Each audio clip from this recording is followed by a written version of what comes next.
17 तारीख को कांटी थाना के अंतर्गत वहाँ के एक प्रतिष्ठित डॉक्टर हैं, डॉक्टर SP सिन्हा, उनके सुपुत्र हैं जिनकी उम्र 26 वर्ष है, उनका नाम विवेक कुमार है। उनका अपहरण शाम को लगभग 4:15 बजे के लगभग कांटी थाना क्षेत्र के अंतर्गत जो मार्केट है, लोकल मार्केट, वहाँ से एक स्कॉर्पियो के द्वारा कर लिया गया।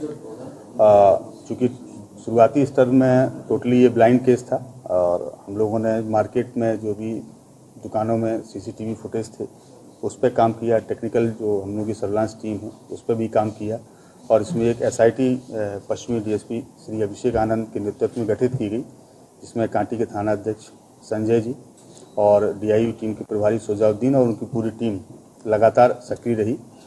शुरुआत के 8 घंटे में ही हम लोगों को लीड्स मिलने प्रारंभ हो गए। हम लोगों ने जो भी रास्ते में डिफरेंट टोल प्लाजा पड़ते थे या दुकान पड़ती थी वहाँ की भी फुटेज पे काम किया और फाइनली इस टीम को लीड भोजपुर में जाके मिला और पूरी रात इसमें ऑपरेशन चला और आज सुबह 10 बजे भोजपुर से जिनका अपहरण हुआ था उनको हम लोगों ने सकुशल वहाँ से निकाला। इसके अलावा 4 अभियुक्तों की इसमें गिरफ्तारी अभी तक हुई है, जिसमें एक का नाम सत्यम है, एक का नाम चंदन है, एक का नाम रवि है और एक का नाम राधेश्याम है। इसमें जो गाड़ी प्रयुक्त हुई थी वाइट कलर की स्कॉर्पियो, उसको भी बरामद किया गया है और इस पूरे ही घटनाक्रम में डॉक्टर साहब के यहाँ पे एक जो रेंटर रहते थे जिनका नाम रवि था, उन्होंने लाइनर का काम किया था। रवि उनके यहाँ पिछले 5 वर्ष से रह रहे थे और काफ़ी विश्वसनीय उनके बन चुके थे और रवि बेसिकली रहने वाले अरवल के हैं, लेकिन उनकी पढ़ाई लिखाई भोजपुर में हुई है और भोजपुर में ही ये पढ़ाई के दौरान सत्यम नामक एक अपराधी उनके संपर्क में आए थे। रवि के ऊपर बैंक का लोन था, लोन चुकाने के लिए इनके पास पैसा नहीं था और उन्होंने सत्यम की बातों में आकर इस पूरे योजना को प्लान किया। कल सुबह भी इनकी सत्यम से बात हुई, सुबह भी इनके द्वारा बताया गया कि आज शाम को 4:30 बजे ऐसे एक पार्टी का आयोजन किया गया है जिसमें जिनका अपहरण किया गया विवेक वो भी आने वाले हैं। इसके पूर्व भी सत्यम यहाँ पे 3 बार आके घटनास्थल का और जो मार्केट है और जो घर का है उसका रेकी कर चुके थे।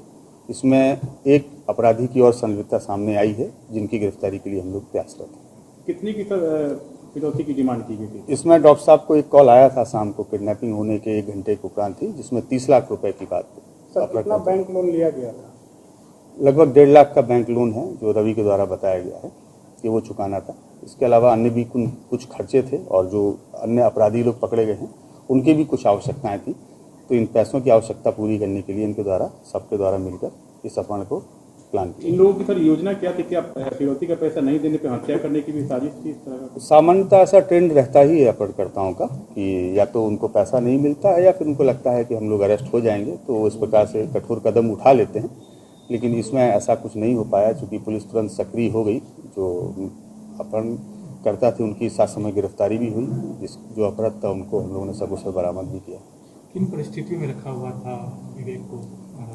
वहाँ पे एक बथार एरिया है, मतलब सुनसान एरिया था, वहाँ पे इनको रखा गया था और एक हालांकि इनसे से जो पूछताछ हुई है तो इनको द्वारा बताया गया कि रात में इनको मतलब टॉर्चर नहीं किया गया है, खाने वगैरह के लिए भी दिया गया है, लेकिन चूंकि रास्ते में ये शोर ना मचाएं और वहाँ भी ना शोर मचाएं, इसलिए इनको बेहोशी का एक इंजेक्शन दिया गया था और ये रात में बेहोशी की स्थिति में रहे।